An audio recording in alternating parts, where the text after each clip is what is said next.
Очевидно при нас поведението е доминирано от центростремителни нагласи, а при тях от центробежни.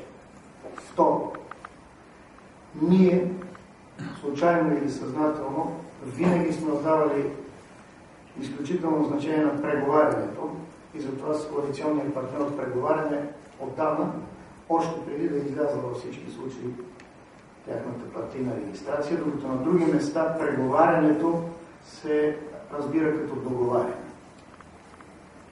И трето, въпрос на избор. Обяснението е в заглавието на една книга от Аспарух Панов, СДС и НДСВ, героите и жертвите на прехода. Те и ние бяхме по-своему героите на цял пакет от промени, реформи, действия в изпълнителната и законодателната власт. При високата цена на прехода в Източна Европа това нанася щети, причинява загуби.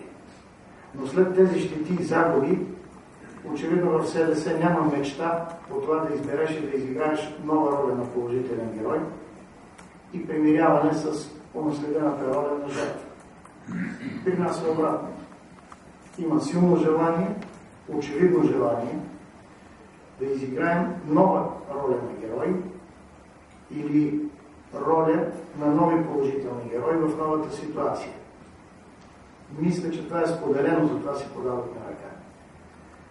И тъй като вероятно няма да има въпрос за трайността на коалицията, аз бих я квалифицирал още сега като много обещаваща коалиция. По две причини. Че тя не е след коалиционна. Не е обременена от конъюнктурата на преговори за кабинет и участие във властта. И второ, че тя няма прецедент в новата ни история. И може да се превърне в прототип на това, което България трябва да бъде след 10 и 20 години. Така както хората са различни етнически, социални, генерационни и верски статуси и профили, тази коалиция ще работят, навярно така различните общности в България ще живеят и работят в бъдеще. Благодаря.